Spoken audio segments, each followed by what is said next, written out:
Hola, ¿qué tal amigos de YouTube? ¿Cómo les va? ¿Cómo les ha ido? Hoy es sábado 4 de enero. Espero que les haya ido muy bien ayer. Eh, Espero que todavía sigan disfrutando sus vacaciones, quien esté de vacaciones. Y pues nada, vamos a seguir platicando de nuestros temas que nos interesan, que nos importan.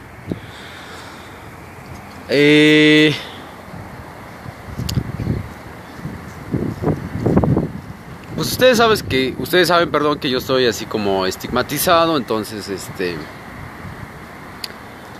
pues básicamente estudiar la estigmatización es estudiar al ser humano. Entonces les vuelvo a recordar que precisamente por eso yo toco tantos y todos estos temas, porque precisamente pues hay que ver cómo es la gente. Porque una persona estigmatizada, precisamente la gente pretende algo con esa persona, pero hay que saber qué pretende la gente. Entonces, pues precisamente yo me paso hablando de tantos y tantos temas, en este caso, para ver qué es lo que pretende el ser humano. Porque yo soy una persona aislada en todo esto, entonces muchas veces no se quiere nada. Si ustedes se fijan, la humanidad en muchos sentidos pues no llega a nada. Entonces pretende querer algo, pretende tener un objetivo, pero realmente no lo tiene. Entonces lo que sí quiere es proteger sus intereses, pero a futuro no pretende nada. Entonces la cuestión es esa, que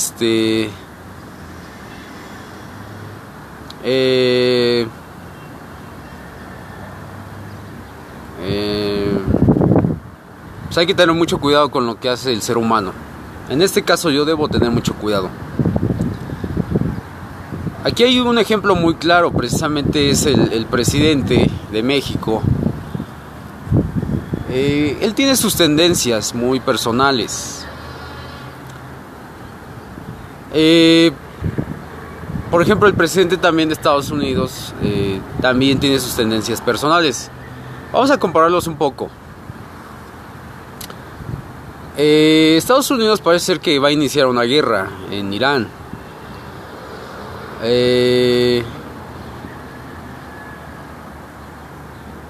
Eso para los estadounidenses ya es una cuestión de...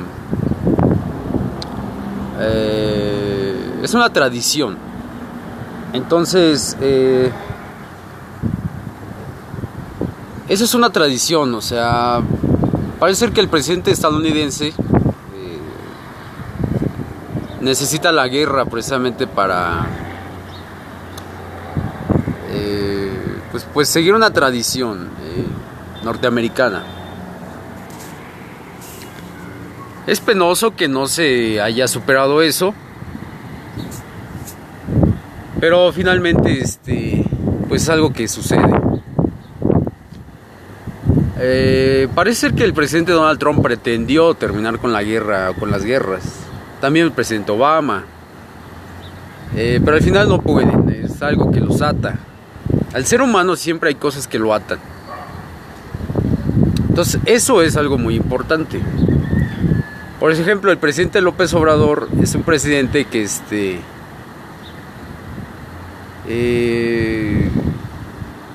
pues tiene la pinta de izquierdista, ¿verdad?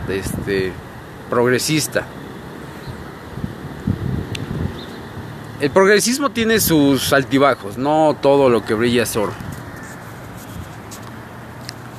Perdón, ya hemos dicho que el progresismo pues muchas veces trae desigualdad, drogas, narcos, inversionistas rapaces y ambiciosos.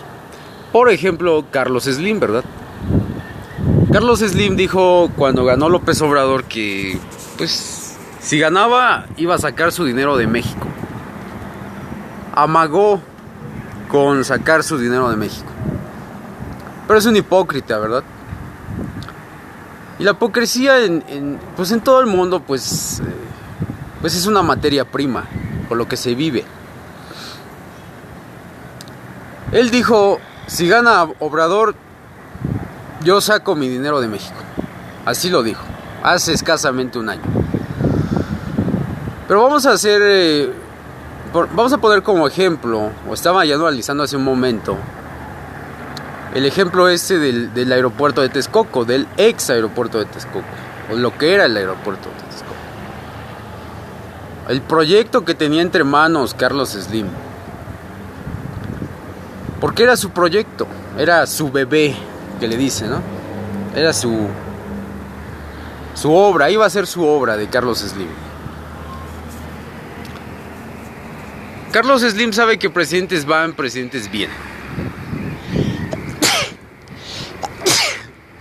Y sabe que se los tiene que echar a la bolsa si quiere seguir viviendo. Tal es así que con este presidente, a pesar de su amago, se alineó al presidente López Obrador.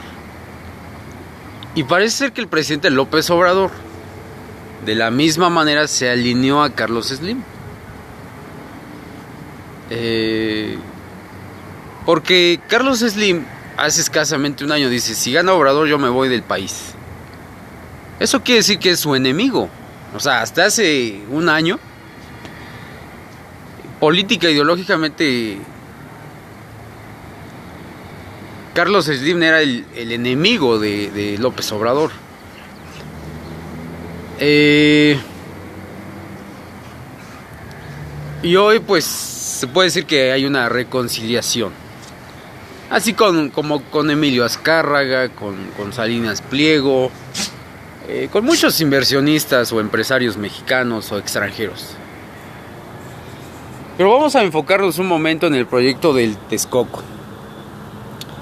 Es un proyecto, o era un proyecto muy grande y costoso. Ese proyecto se dio cuando Fox, ¿verdad?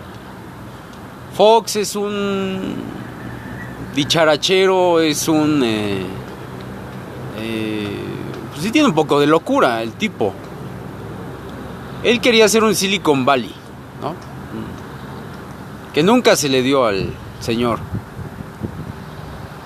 Y aún hoy creo que sigue trayendo empresas de informática o no sé qué cosas. Total que ese proyecto de Texcoco se empezó a dar en su sexenio. Supongo que Carlos Slim pues, le fue lavando el cerebro a Fox. Pues bueno, se dio el proyecto.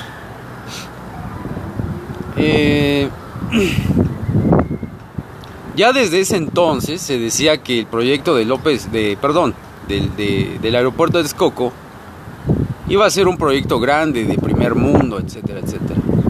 Supongo que desde entonces ya Carlos Slim ya tenía esa ambición de crear un aeropuerto sin igual. Y tiene su historia. Esa infraestructura que ahorita ustedes ven, ese pie de obra, tiene su historia. O sea, hubo muchas cuestiones aquí hubo muchas cuestiones de Estado aquí.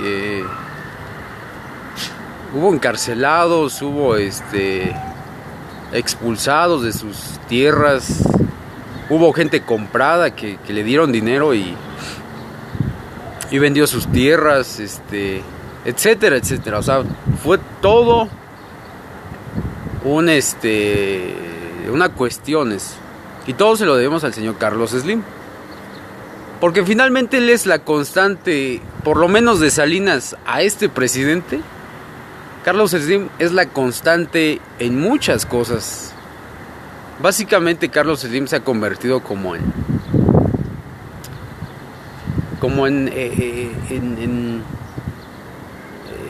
una de las partes siniestras de México, ¿no? Una parte voraz, rapaz de México. Anteriormente se decía, el hombre más rico del mundo es Carlos Slim. Y los mexicanos se enorgullecían de eso. Pero Carlos Slim tiene muchos asuntos pendientes con México. Ha sido partícipe de muchos saqueos, como el de Texcoco, por ejemplo. minas en diferentes partes de la República. Es una persona muy voraz y precisamente su proyecto de Texcoco habla mucho de él. Ese proyecto precisamente habla de que Carlos Slim pues, no conoce México. Él solo quiere pensar en dinero.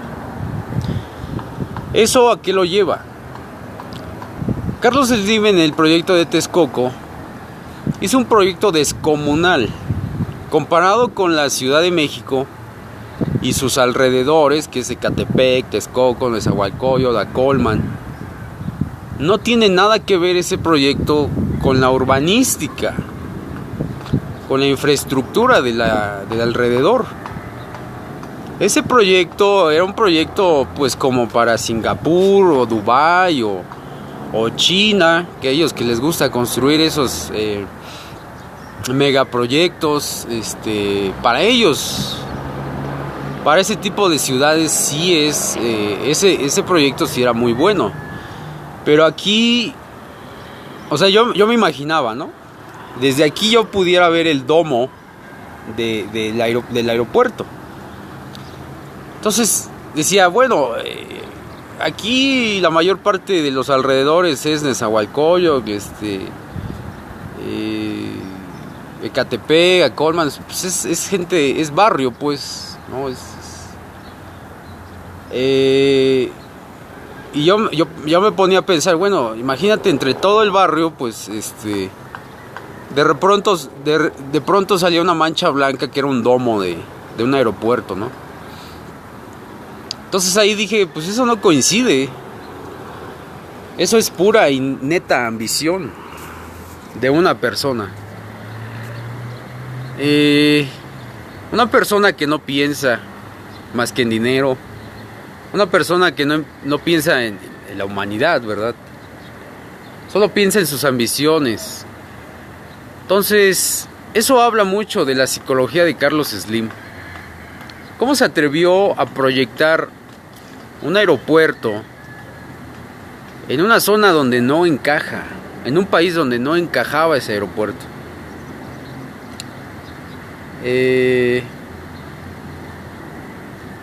Es algo preocupante que una persona como él tenga tanto dinero y tanto poder.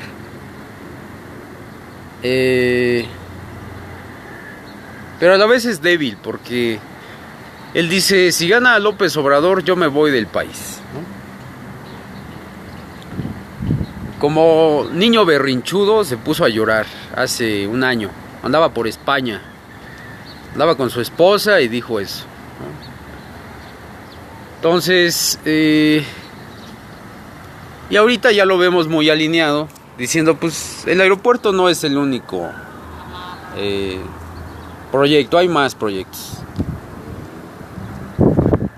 Pero, ese proyectito que él quería hacer tiene su historia. Y muchas veces se ocupa uno de culpar a los políticos. Pero los políticos en México están a merced en gran medida están a merced de los inversionistas. Pero es precisamente mi gran consejo de que también a los inversionistas, a los grandes magnates, pues hay que traerlos al fuego, a que se quemen. Porque gracias a este señor que saqueó muchas tierras, imagínense si hubiera logrado construir su proyecto. O sea, nada más imagínenselo. ¿Qué clase de descomposición social hubiera hecho? De por sí, todo esto alrededor, pues es muy marginada, es gente muy marginada.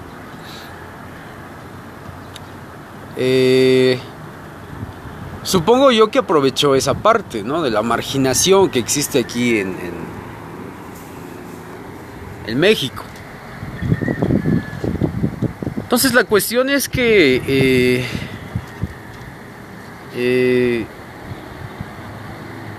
pues estamos comparando a los presidentes de Estados Unidos, por ejemplo, a Carlos Slim, al presidente de México, y a los expresidentes de México. O sea, más o menos es meterlos como en una especie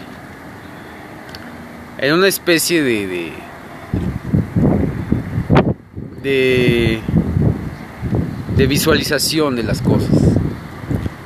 Se supone que la mente humana tiene 2 hemisferios o 2 razonamientos, por lo que yo he leído. Pues supongo que hay un lado realista y un lado hipócrita, o bipolar, qué sé yo. Entonces, pues hay una parte, supongo yo que es una parte pequeña que sí razona o sí piensa acerca de las consecuencias, pero la mayor parte de la mente humana está llena de insatisfacciones o irregularidades. Tal es así que nos llevan a hacer cosas fuera de sí, como por ejemplo el aeropuerto de Texcoco. Y eso es un grave problema. O sea, yo en lo personal tacho a Carlos Slim de una gran amenaza para México. Yo tacho a Carlos Slim de una gran ambición, rapacidad, cobardía. Porque si ustedes se fijan en la historia del aeropuerto de Texcoco, todos los medios de comunicación se fueron en ese entonces contra Fox, contra Peña Nieto, los gobernadores, pero nunca se fueron en contra de Carlos Slim, que realmente era el alma oscura de todo ese aeropuerto, de ese proyecto. Pues no sé por qué pues se le sigue consecuentando, ¿verdad? Carlos Slim muchas cosas, porque pues pese a todo, pues él sigue muy... Bueno, incluso acabo de leer precisamente que ya su fortuna aumentó unos cuantos miles de millones de dólares. Inclusive ya se hizo un poco más rico. Es el la 11ª persona con más dinero en el mundo. Pero bueno, pues esas sí son las cosas. Y hablando del presidente López Obrador, pues él básicamente se está rodeando de lo que eran sus enemigos. Entonces, es una actitud hipócrita, creo yo. Por otro lado, está creando una serie de infraestructuras y proyectos pues de bastante importancia.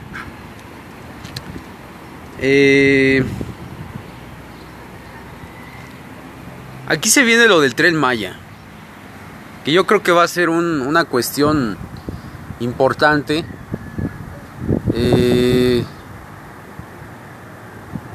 El problema que tienen allá López Obrador, yo creo que lo primero que se va a encontrar es precisamente estados como resentidos.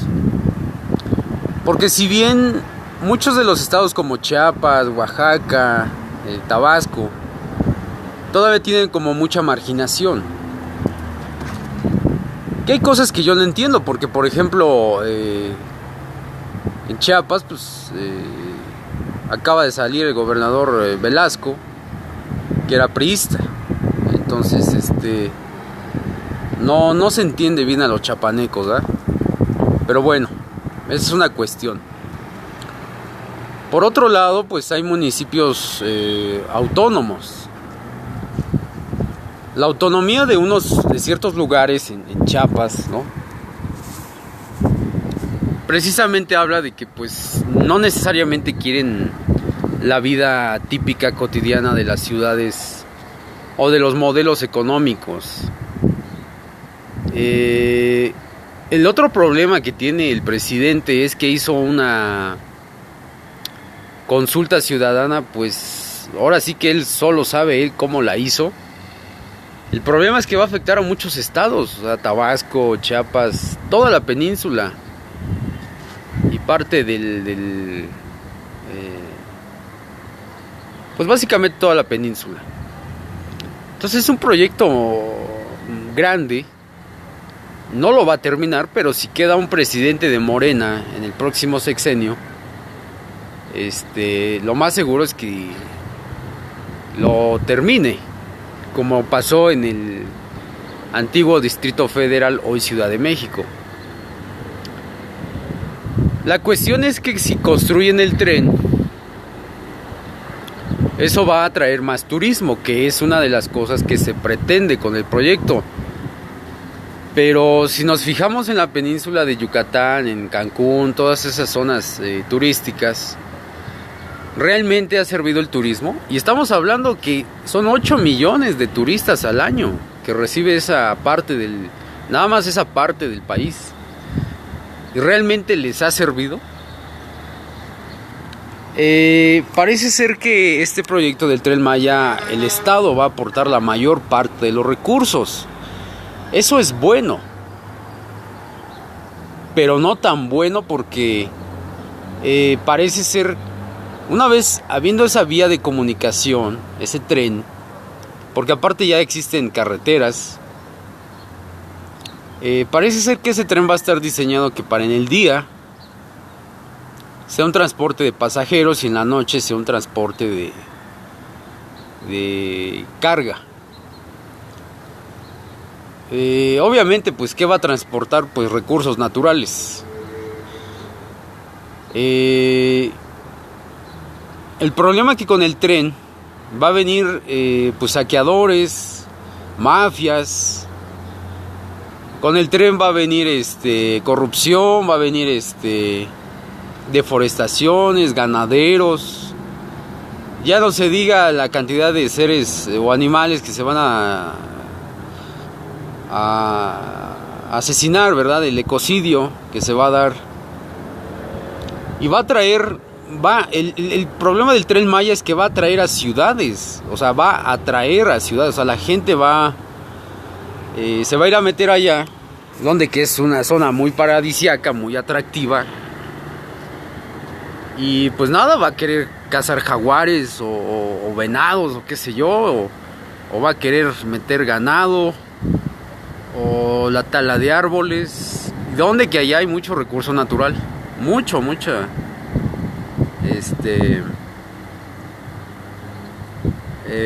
mafia de eso, pues. Y ya se han dado muchos, allá en Chiapas, en Michoacán, se dan mucho este tipo de casos de tala de maderas, ¿verdad? De árboles.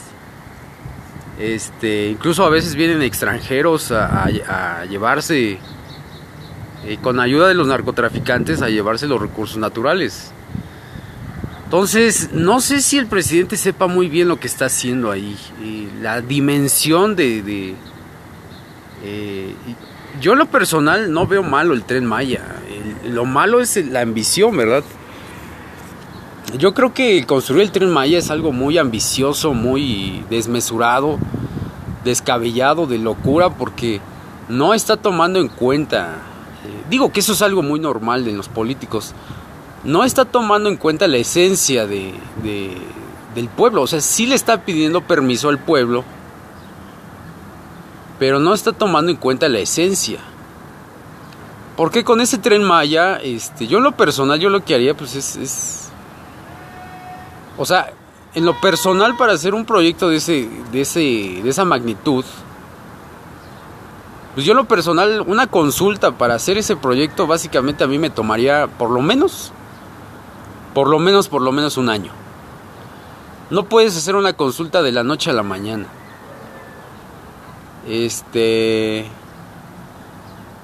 Eso más bien, ese tipo de consultas que hace el presidente se me hace una marrullería. Digo, aquí en México hay muchas personas ambiciosas. Mucha ambición. Ustedes saben perfectamente que en muchos estados hay muchas comunidades que viven del narcotráfico, de la mafia. El problema es que con el Tren Maya pues simplemente eso se va a agravar más.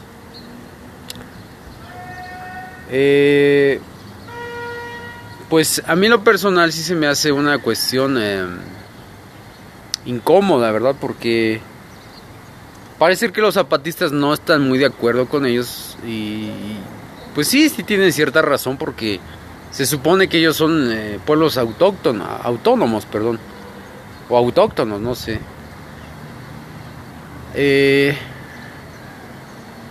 No, supongo yo que no. Bueno, yo en lo personal no estoy en contra de las infraestructuras, de las ingenierías, de la obra civil. Pero pues este modelo económico de ciudades, pues básicamente no ha traído buenos resultados.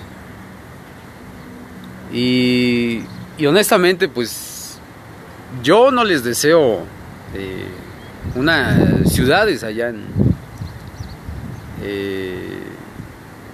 en esos lugares. No, yo no les deseo un modelo económico similar a este. Ahora, por la parte del turismo, supongo yo que el turista pues se va a sentir más cómodo, ¿verdad? Porque el turista, si quiere ir puebleando, tiene que ir por carretera.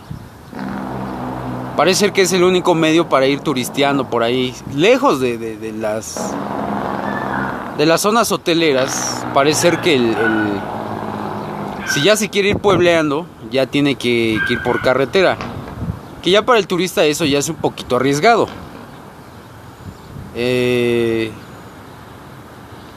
Pero bueno. Pero ya con el tren, pues supongo que el turista ya va... pues va a tener un poquito más de confianza y se va a meter a los pueblos. Pues eso no es malo, pero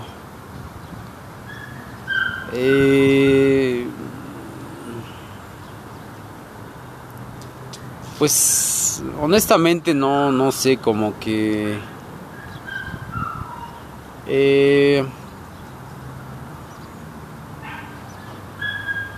pues no sé, supongo que la industria hotelera va a crecer. Obviamente pues siempre va a haber alguien que vea potencial en el turismo y vaya a querer hacer un hotel. Y ustedes saben que llegan, bueno, a un pueblo. Fíjense que es algo curioso porque Ecatepec todavía hace 20 y tantos años era un pueblo, se podría decir. Ahorita ya es una ciudad. Entonces, el cambio fue rápido. O sea, estamos hablando de 20 y tantos años, 30 años, de pueblo a ciudad, pues sí es relativamente rápido el cambio. Entonces, eso es lo preocupante, que a lo mejor muchos pueblos de por allá, dentro de 20, 30 años, ya van a ser ciudades. ¿Por qué? Porque pues va a haber industria hotelera o turística. Y pues la gente ve el dinero, ve la ambición y pues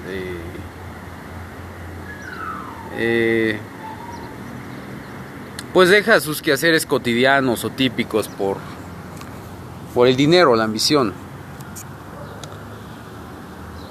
Sí es preocupante el proyectito del Tren Maya porque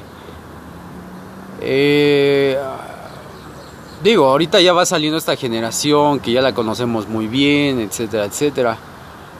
Pero también va entrando otra generación que pues ya está acostumbrada a la criminalidad, a la corrupción, a las drogas. Y supongo yo que todo va a ser un poquito más sádico, ¿no? Que precisamente por lo corrompido de estas nuevas generaciones, precisamente por lo corrompido, pues moralmente están un poquito más aniquilados. Pero en lo personal, yo ya no quiero ver esos cambios, esos fenómenos sociales. Porque fíjense lo tenue, lo sutil que es el ser humano. Una sociedad cambia en base a las infraestructuras que tiene a su alrededor. Es decir, ese Tren Maya en un futuro va a provocar un cambio significativo en la gente. Fíjese lo sutil que es la humanidad. No es lo mismo que, no sé,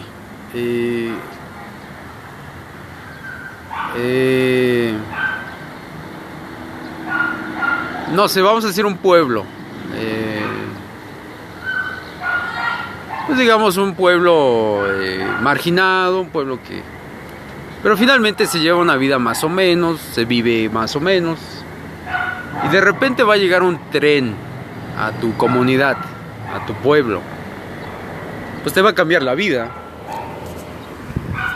¿Por qué? Porque si ese tren, por ejemplo,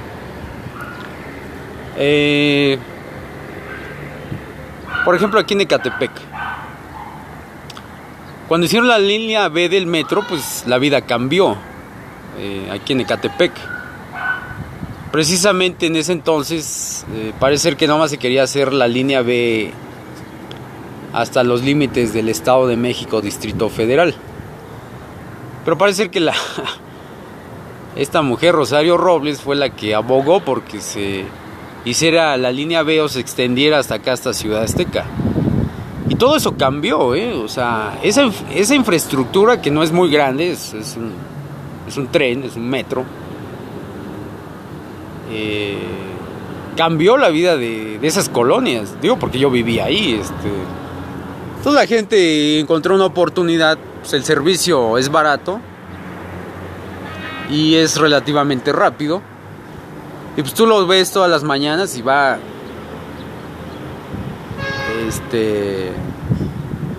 totalmente acaparado de gente. Entonces supongo yo que mucha gente de esas colonias pues vio una oportunidad y se va a trabajar al Distrito Federal, a Ciudad de México, o a veces cruza todo lo que es la Ciudad de México para ir a trabajar. Entonces ese tipo de infraestructura sí le cambia la vida a la gente, sí le cambia la vida al ciudadano común. Y precisamente los políticos utilizan ese tipo de infraestructuras para decir: ese pueblo, esa ciudad ya no está marginada. ¿Por qué? Porque ahora tiene un tren, ahora tiene un metro, un servicio de transporte colectivo que la sacó de la marginación. Entonces ese tipo de fenómenos para mí pues es relativamente común. Entonces yo ya lo he visto, yo ya sé para dónde va eso, y en lo personal no me agrada. Perdón. Y en lo personal pues no me agrada. Aquí en Ecatepec pues en cierta medida pues se han visto esos cambios. Y finalmente es por la ambición de ciertas personas. Y volvemos al punto de siempre. ¿Qué nos han dado los políticos? Sino infraestructuras, puentes, sistemas de transporte. Pero también pactan con el narcotráfico, con el crimen, con las bandas delictivas. Entonces parece ser que los políticos son una suerte como una especie de todólogos, que donde quiera tienen que meter sus manos, pero al final del día los afectados son las sociedades, que finalmente las sociedades son tan sutiles que tienen que tener alguien que les diga a dónde ir. Bueno, yo los dejo por el día de hoy. Yo creo que ya fue suficiente. El lunes le continuamos con este tema que es bastante... Sí, es amplio. Es un poquito amplio este tema. Así que yo los dejo por el día de hoy. Se cuidan mucho. Acuérdense de tener mucho cuidado con sus políticos, mucho cuidado con sus magnates,